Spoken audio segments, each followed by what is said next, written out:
Hello, welcome to the Millionaire Woman Show, where we'll be discussing leadership, business, and human potential, inspiring you to live rich from the inside out. Unlock your creativity, stretch out of your comfort zone, break through your barriers, take inspired action, and achieve epic results. Now, here's your host, two-time best-selling author, speaker, and certified executive coach, Deborah Kasowski.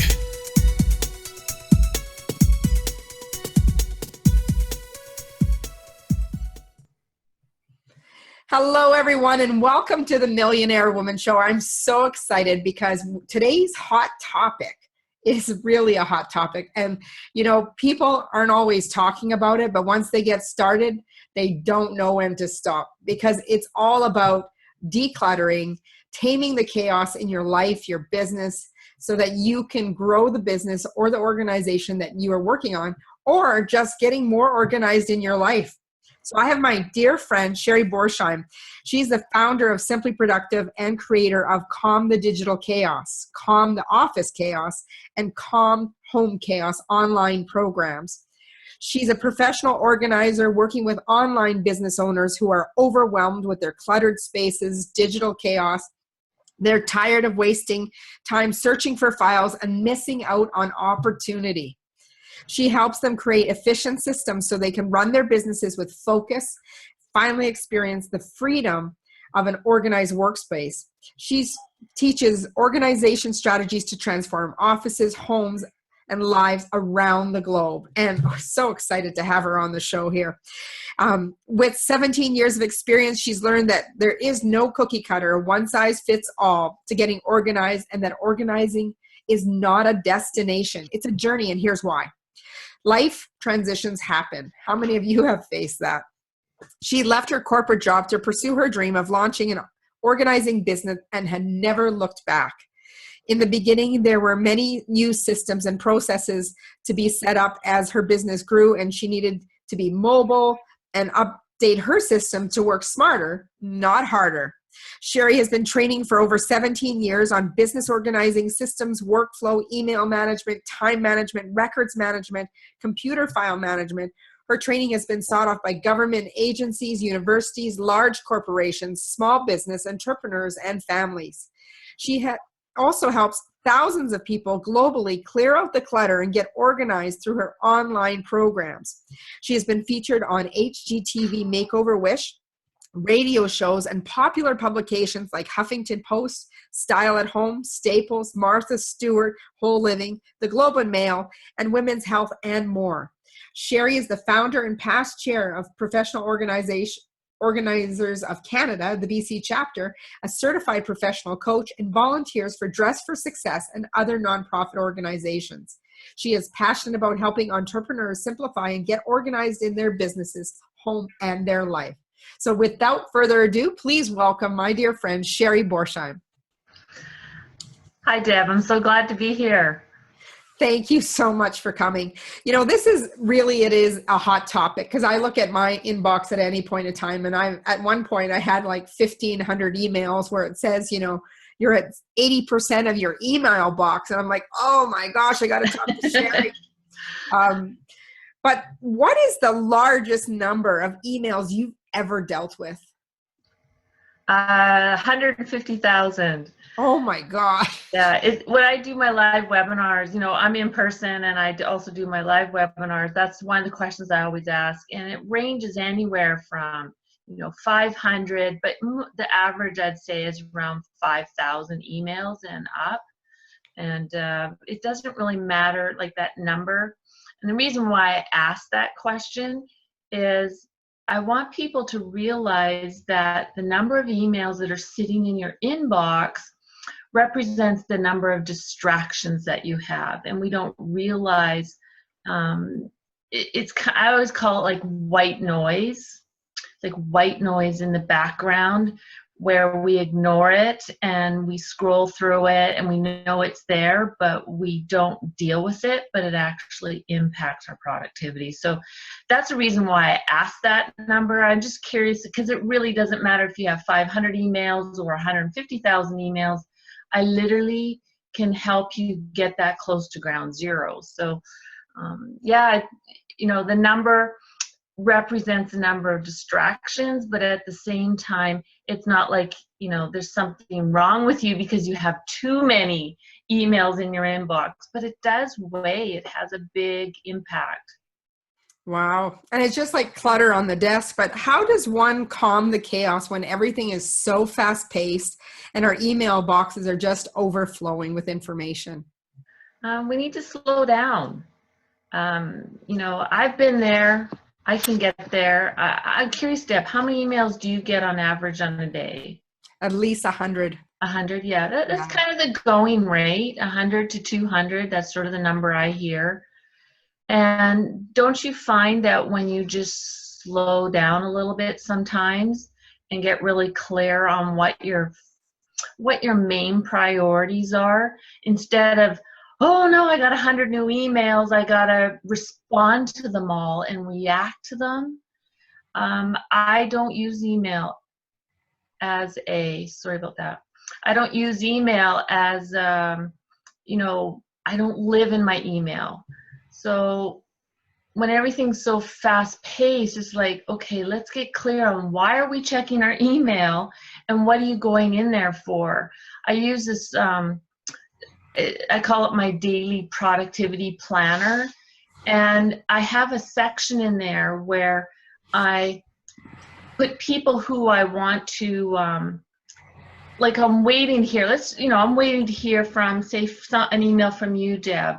And so I will go and check my email because I'm waiting to hear from you because it has something to do with a project that I'm working on, versus sitting in my email all day reacting to everything. And that's, I think, the habit, that's sort of like the norm of what people do, is like, I got an email, I got to respond to it.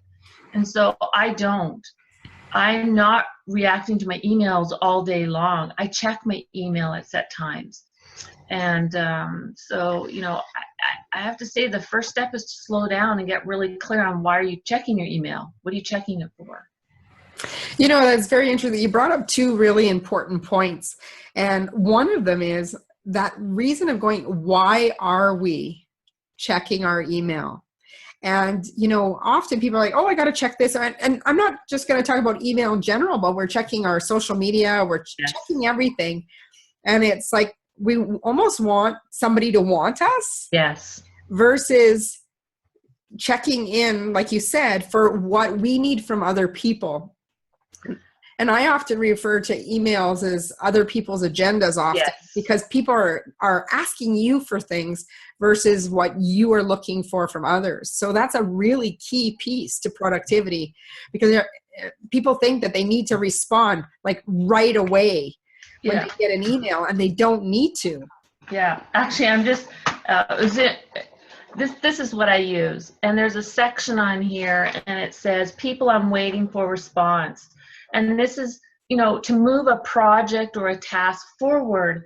And so I fill this out every morning, or I'll fill it out the night before, and I'd be happy to share it with your viewers.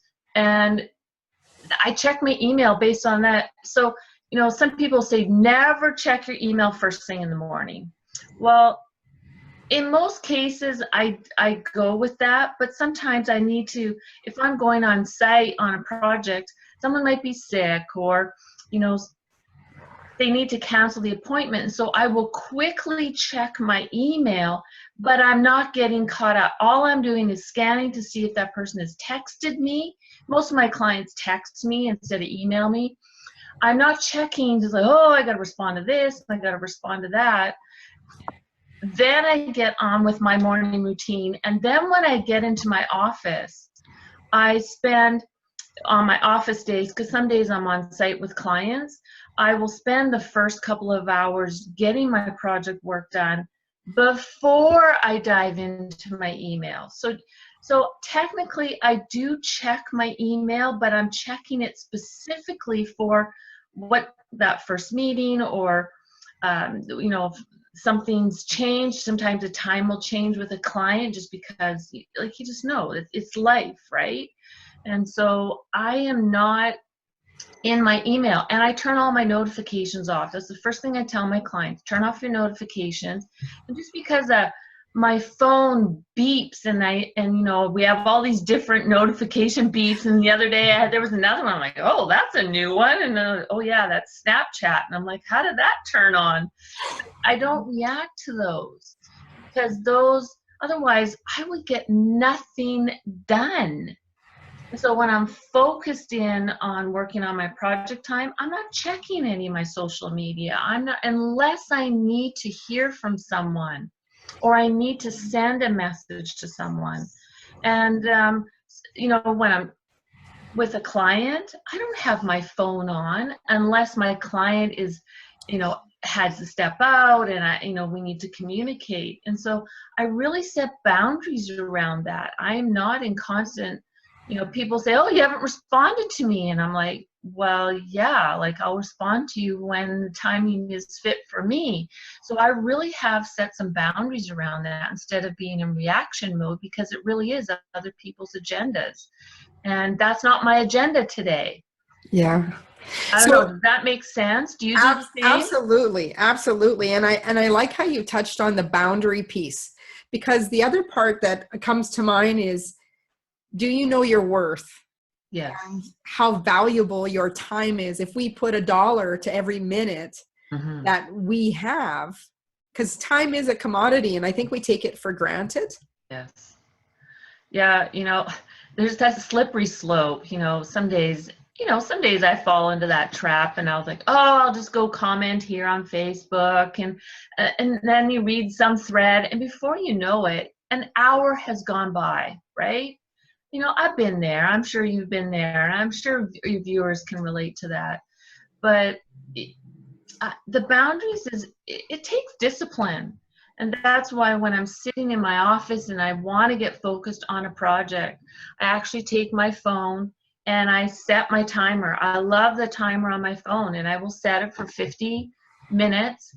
And there's something about that timer counting down that helps me zero in and stay focused. The other tool that I use to help me stay focused is I use an app. It's not, there's a trial, but it's a paid app, but it's music that I play in the background, and it's by Focus. I can send you the link. Sure. It's productivity. It's meant to help you stay productive and stay focused, because sometimes I find that with all the projects that we're into and the email and all these things that I know I should be doing, they sometimes like, oh yeah, I need to do that and I need to do that. And I'm like, no, I'm focusing in on this. And so the timer and playing music in the background helps me to stay focused. Sometimes I think I have ADD, but in some sense, I think we all have ADD with all of the stuff that's going on, right? So those are the two apps, my timer and the music, that I use to stay focused and on track. And I notice a really big difference when I do that. So that's, some apps that you can test out, try those, see if they work. So I've done also the Pomodoro method. Yes. I find that 20-25 minutes is too short for me. So yeah, me too. I've adjusted that. But I know my thing is, when I've used a kitchen timer, although that's where, the idea comes from, that ticking sound, unless I'm vacuuming or cleaning the house, that part's okay. But if I'm sitting down to write an article, that sound drives me nuts. Yes. So I've used online timers or the timer on my phone. Yeah. I think playing some of that Baroque style music in the background, I'm going to have to give that a try too. Something that's soothing, that you can have it play in the background, but you're not listening for the words. Yeah. Or wanting to sing along, because I think that's distracting. Yeah. Classical music is really good. Students will use that for studying. But yeah, I'll send you the link and you can. Excellent. Check it out. Excellent. So how does having too many emails impact productivity? I know what you said, it's a distraction. Yeah. It weighs us down, but what else?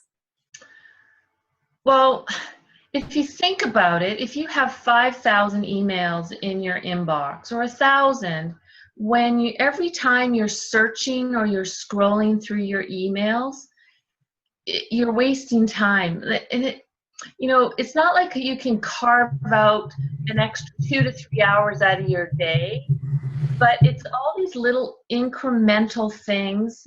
These minutes, they start adding up over the hour. And before you know it, you can carve out 60 minutes in a day when you eliminate all these small little distractions that we sometimes let us get derailed on so it's the scrolling through all of those emails, the searching, and the other thing is like, you're searching, like, oh yeah, I have to deal with that. Oh yeah, I got to deal with that. And so that weighs heavy up here, right? And it becomes mental clutter.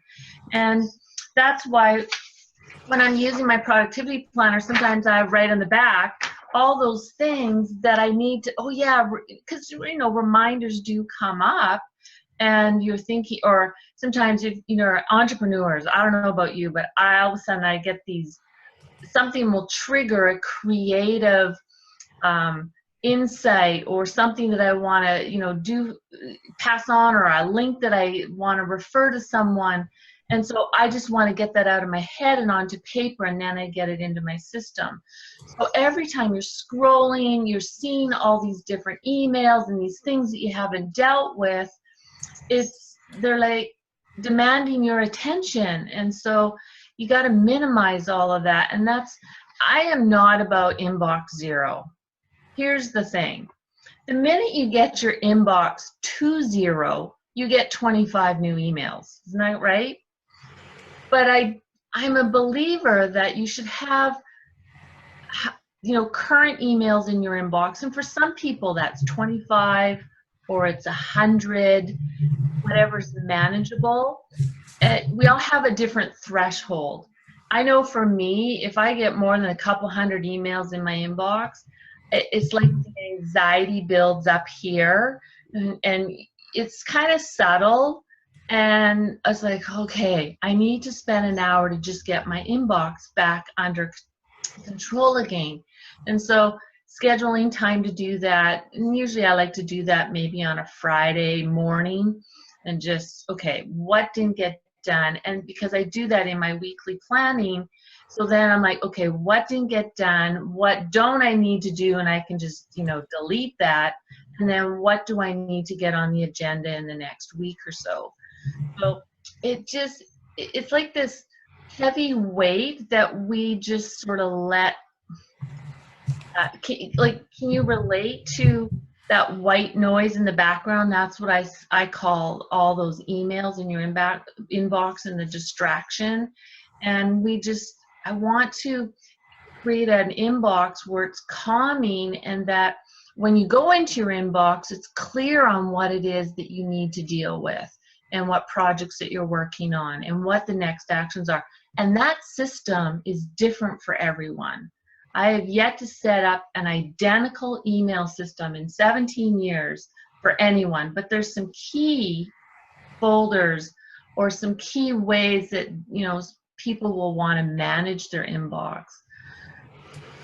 I know one of the biggest tips, and I've used it ever since the day I met you, is creating the folders, right, for one, in your email, like giving them names, but also putting a decimal point or some kind of sign in front so that it sits at the top versus looking for that folder. Yes. And it has changed the way I look at email significantly. So I want to thank you for that.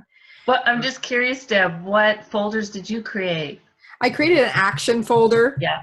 Then it's to read, and I let it sit there for about 3 days. And then if I'm working with clients, I put my clients have their own folder on the side so I can keep that email communication going. Yeah. So those are just some examples. I know I can refine it more, and maybe that's probably why I had you come on the show, so I can learn some more.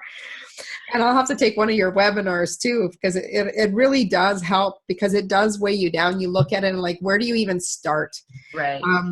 So when you're getting started with that overwhelmed inbox, and like you said, you're not going to get it completely to ground zero, but when you're looking at it, what I love the most of what you said is we actually got it, and it's with everything. If you want to get something done, we actually have to schedule it. We have Yeah. to make the time, block off the time, and treat it just like any other appointment to go through the email boxes and clean it up. But when you set that time and you're, putting things in the schedule, how do you know where to start? Going through your inbox or getting it to ground zero? Both. Okay. Okay, well, the first strategy to get your inbox to ground zero is I create a folder, I put a dot in front of it, and I do it all in capitals, and I call it old emails to sort. And then what I do is I'll ask, I can ask you, Deb, so would you like to have the last 2 weeks or the last 30 days in your inbox? And then, most people are comfortable with just the last 2 weeks because usually the last 2 weeks are the most recent, the most urgent, they're top of mind emails. So then what we do is I'll sort, now depending on the email, the system that you're using, I'll give you two scenarios. If you're using Outlook, which I love Outlook. I mean, there's just some great things about it. I personally use Gmail. But if you're using Outlook, I would sort your inbox by year. And if you have anything that is older than the current year, then what I recommend that you do is you create a folder. Now, you can drag these down to the archive. Some people, there's a few steps if that's not active for you. So just create a folder under your inbox and call it archive, and I like to do it all in capitals so it stands out, and then the year. So for example, archive 2016, archive 2015, and so on. And then what I'll do is I'll take those chunks of emails for that year and I will move them into that year. Now we have the current year to deal with. So those haven't gone anywhere, but they're archived by year. I find it's a time-consuming task and it's a waste of your precious time to go back all those years and make decisions on all those emails. Let's just archive them in one big swoop. Then what I do, now if you're in Gmail, and because a lot of entrepreneurs use something like Gmail, again, I would just archive, like I literally would just take everything in your inbox and archive the entire thing, because that's sort of how Gmail works.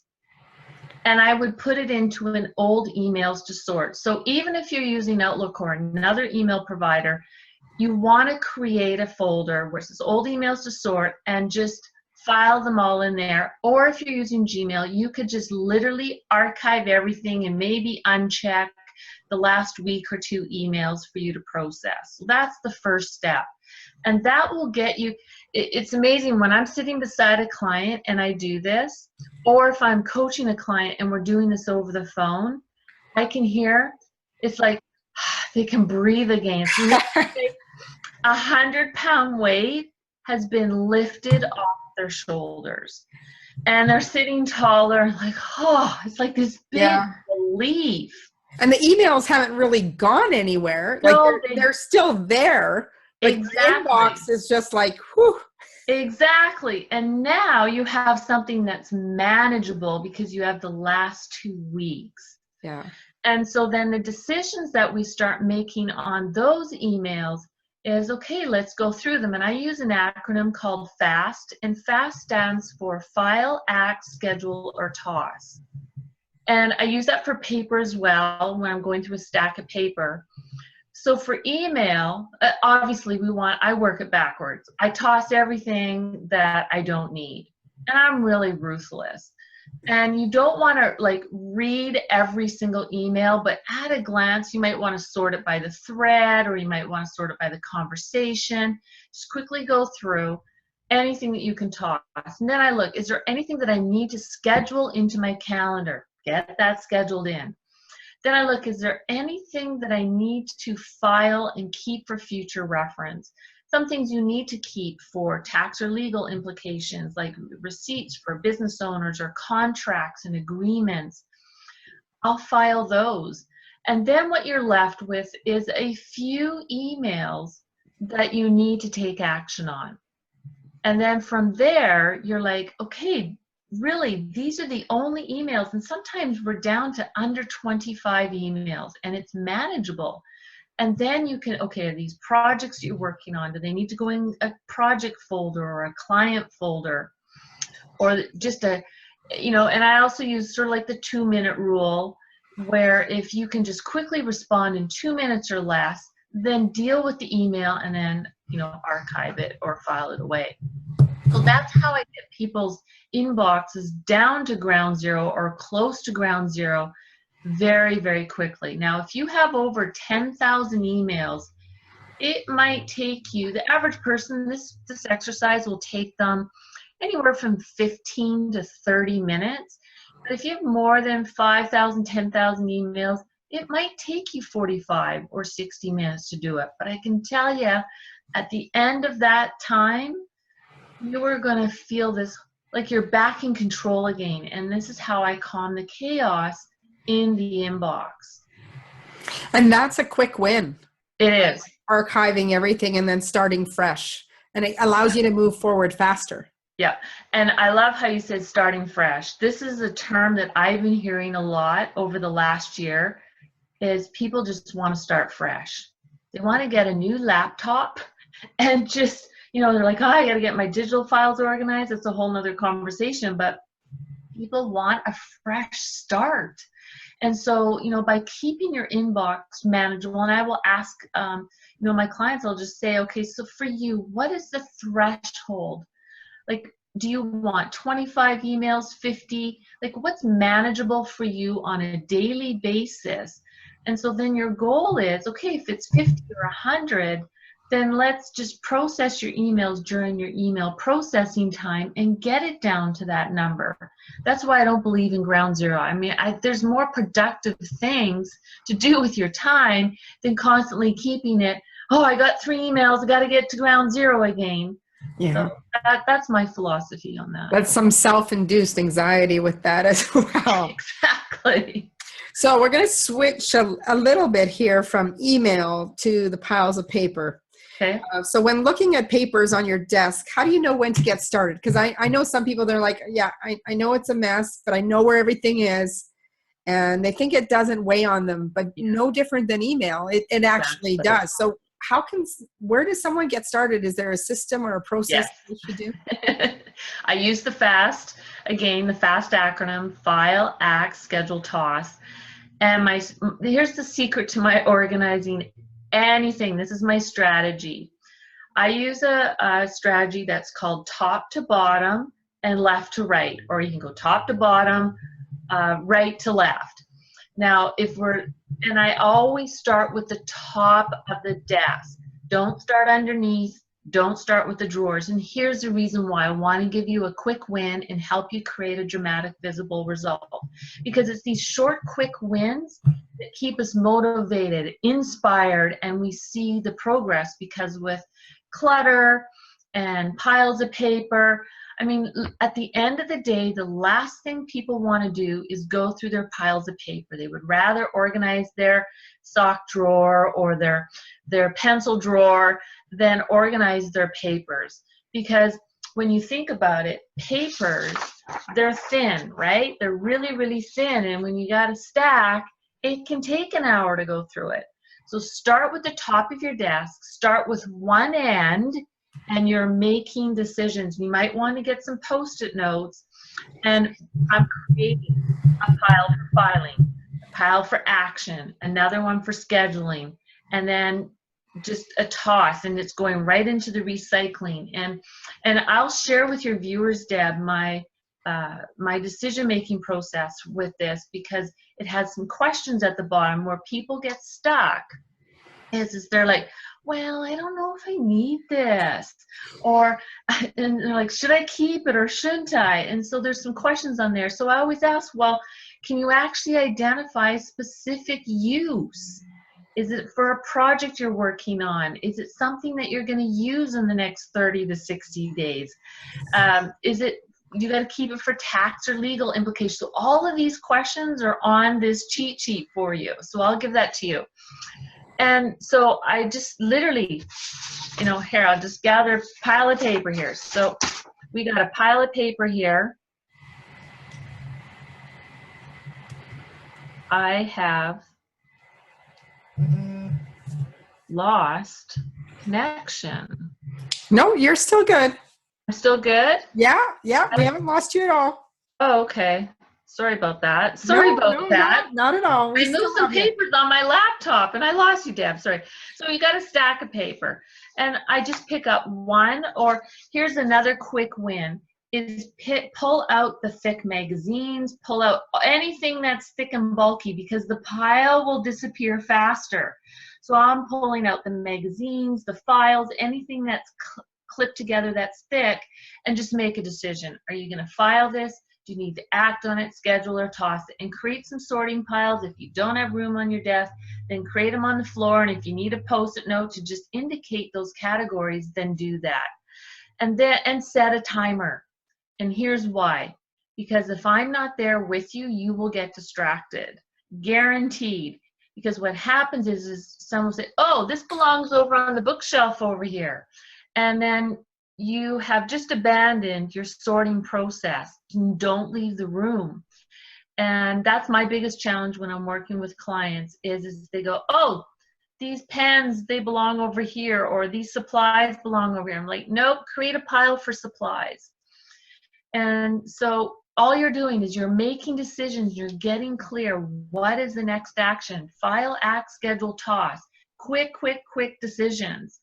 And then I would say, you know, after, if you've only got an hour, you will set your timer for 30 minutes, then deal with the piles. And from there, you can narrow it down. I have a client that I'm working with right now, and she only has 15 minutes a day, and she has 10 archive boxes under her desk that she needs to deal with. We got the top of the desk organized, and she's only got 15 minutes. And I said, you got to realize that 15 minutes is not very long, but we can do this. And so she sorts for 10 minutes, and then she sort of cleans up for 5. Well, here's what happens is you get so inspired and you're in the groove that you will actually spend 30 minutes or 45 minutes because you just want the pile to go down. And so I move across the desk. And that's how I clear the clutter off the top of the desk, top to bottom, left to right, or right to left. And I literally move systematically. Now, I have a warning. While you're sorting, it sometimes gets messier. That's why you got to schedule time to deal with the mess and the piles. And I can tell you, it always takes longer than you think. So if you only have 60 minutes, 30 minutes to sort, 30 minutes to deal with the piles and clean up, so then you can get back to your desk and focus. And schedule it. You got to schedule it in your calendar. Okay, this is my sorting time, and that's how. And so before you know it, the top of your desk is cleared off.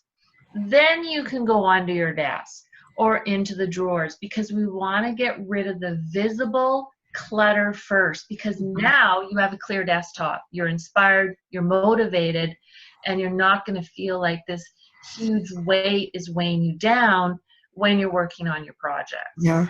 Does that make sense? Yep. Because so I'm sitting here thinking of some personal things, and I'm just going to tell them at you. Yeah. So I've written articles for different magazines, but I keep the whole magazine. And there might be other people out there like that, and I don't need to have the whole magazine. No. I want to have proof that I was published in a magazine.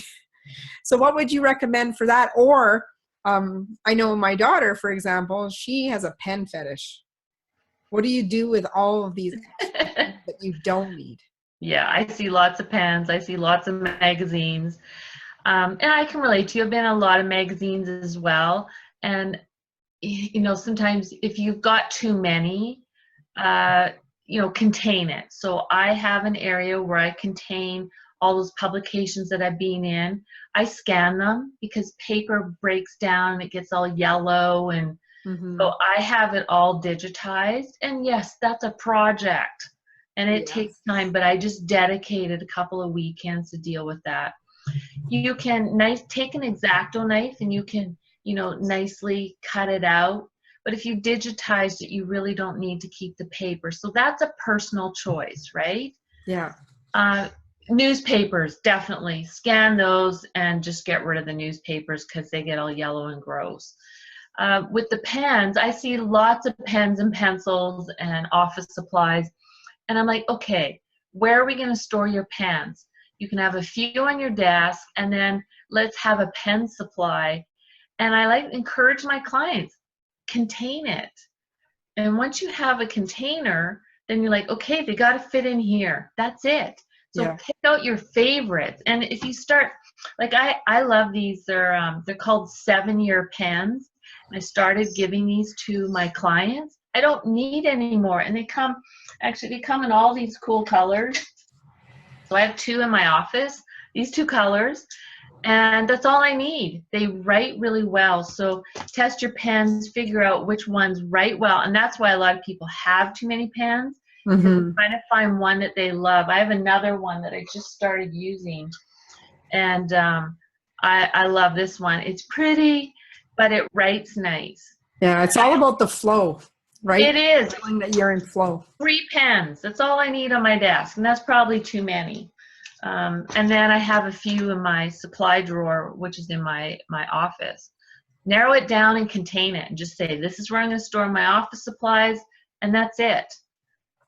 So you touched on kind of my next question. How does a person challenge themselves to keep only the essentials? Well, it comes down to space. And, I have been doing this for over 17 years. And, some people, they have collections. I get that. Some people are more sentimental and they're attached to certain things. And at the end of the day, we only have so much time and we only have so much space. So when your clutter and your piles are taking over and it impacts your quality of life and it doesn't enhance your life in any way, it's like, let's get down to the things that you love. Let's get down to the things that you use. They bring joy into your life. They enhance the quality of your life. And that's with anything. It can be anywhere from the piles of paper to the books that you read, to the pens that you have, the socks in your sock drawer. It happens in layers. I deal with literally volumes of stuff. And the volumes of stuff that I haul out of offices, that I haul out of homes, I have thousands and thousands and thousands of pounds. And what I realized over, 17 years of doing this is when a client has less stuff, they go, wow, my space is easier to maintain. And that's why I say it has to do with how much time you have. So the more stuff you have, the more time it's going to take to maintain your stuff. So if you have, a place for your pens and you've got, say, 100 pens, which is not uncommon for me to see, and you've got it narrowed down to one little drawer, and then you go to that big, shopping wholesale place and you buy that big container of pens again, and you find that you have another big container at home already. I see this duplicate purchases all the time. Donate them, give them to a school, give them to someone who needs them, because I can tell you, when you have too much stuff, you can tell I'm really passionate about this. You don't have to get rid of everything, but let's get down to the things that you love and you use. Yeah. Same goes for books, right? Oh, people have so many books, and what do they get rid of and what do they not get rid of? Yeah. I was just going through this with a teenager. Well, she's in, second year university, and she says, I love my books. And I know this is like pulling teeth. I really do.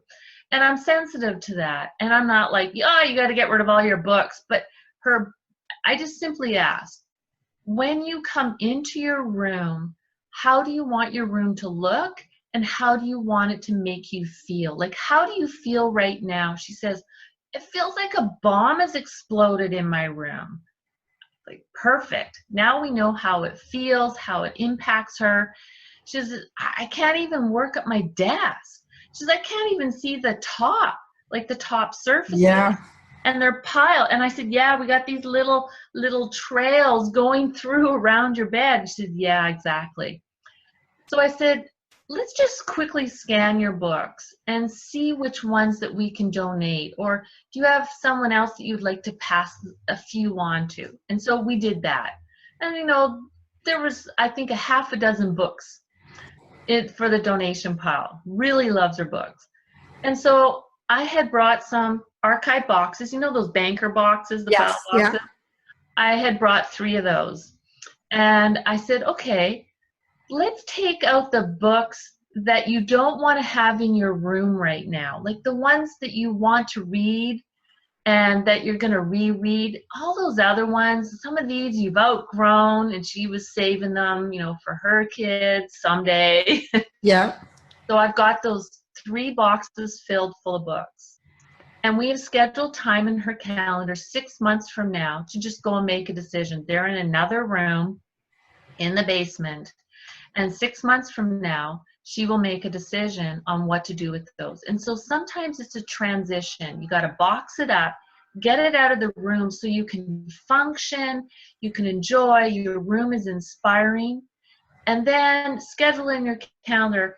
And so it's a process sometimes of letting go of certain books. And I know there's some books that she's going to keep, but she will probably get, based on my experience of people letting go, is she will probably let go of 3/4 of those books. And Wow.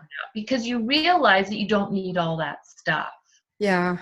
Yeah, that's significant. It, Just blows me away. it's like you know, we need to keep X amount of years of archive files as entrepreneurs, right? We need to keep those for tax purposes. Right. And so everyone's retention guidelines are going to be different depending on the province and the country and the type of business that you have. But then there's these other boxes that get archived. And if you haven't, I always say, if magazines, books, all of those, you know, courses you've taken, you know, are sort of outdated and not relevant anymore, box them up. And then 6 to 12 months from now, schedule in your calendar. And there's something about, you know what, I haven't even looked at those boxes in 6 months. And now you can give yourself permission to let those go. Yeah. That's what I always say. Sometimes I'm not like, got to drag it all out, then only bring in what you need, because that's too overwhelming. It is a process. Yeah. And that's huge. And I know it's just kind of sometimes to box up and put aside the things that automatically have sentimental value, it's easier to let go of. It is. And yeah, here's the other thing. You know, we lug this stuff around from office to office, home to home, storage locker to storage locker, and our storage lockers cost us money. I see this all a lot. It costs tens of thousands of dollars a year for some people when they have 3 or 5 storage lockers of stuff. And you're like, that's costing you 30 grand a year to just hold on some stuff that you don't even use. And so that's why I'm a big believer in getting it down to things that you love and use and being realistic. Do you really want to spend that kind of money to store your stuff that you never use? So there's the impact financially as well. And this happens in organizations. They just shove it off to some records management company and they get the bills. And then it gets to a point where like, wow, that budget line item, it's growing and it's getting huge. And then, you know, that day comes where you got to deal with it. And I always say, deal with it now so you don't have to deal with it later. Because the bigger job to deal with the piles of paper, the piles of stuff later on, it can cost you all that money in the interim.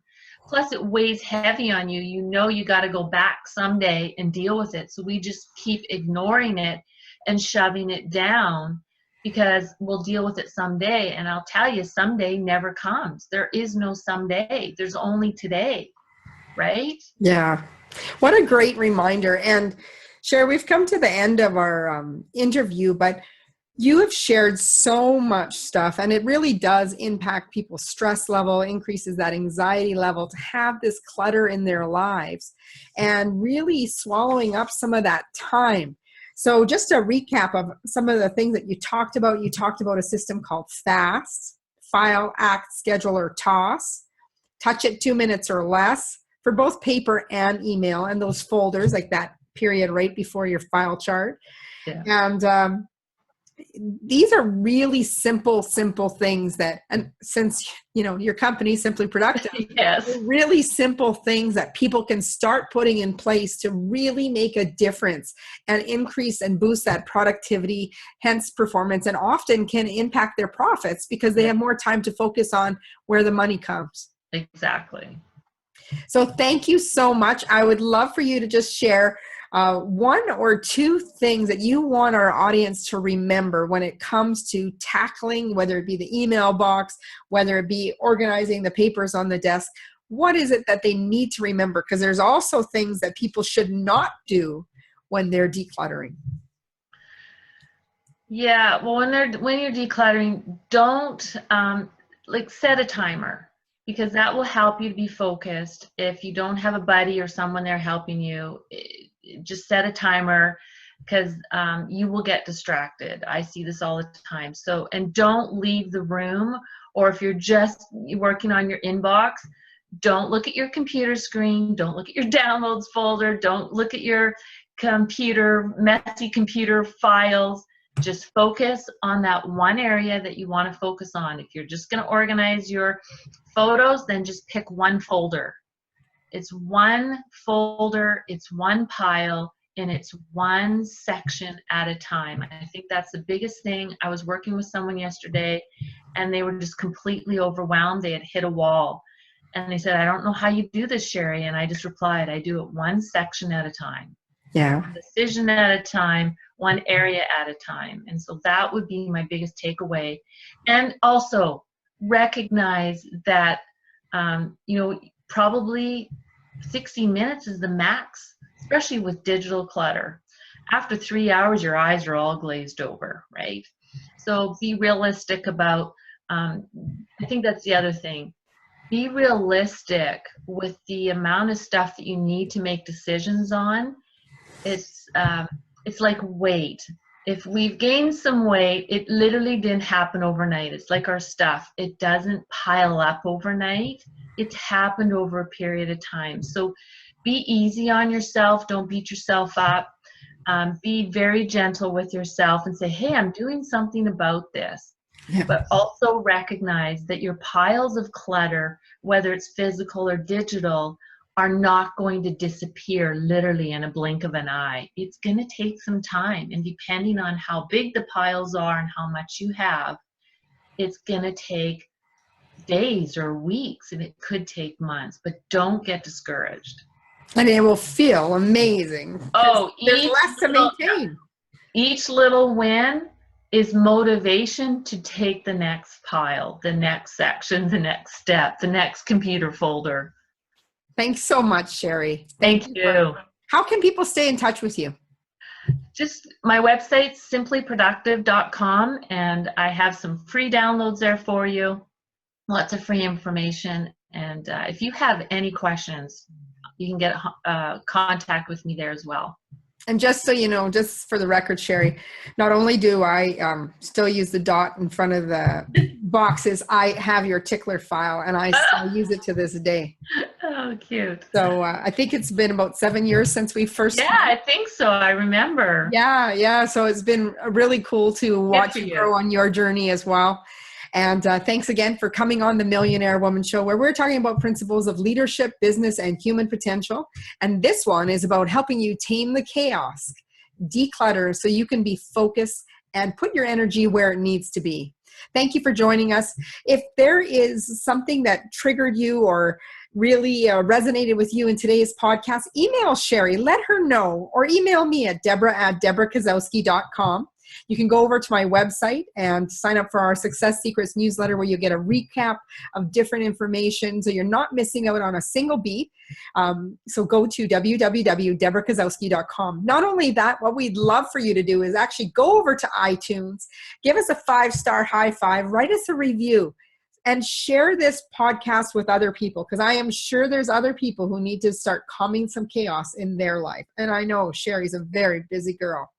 So do that. And as Muhammad Gandhi said, go out and be the change you wish to see in the world. And my wish for you is that you go and make today great. Take care, everyone.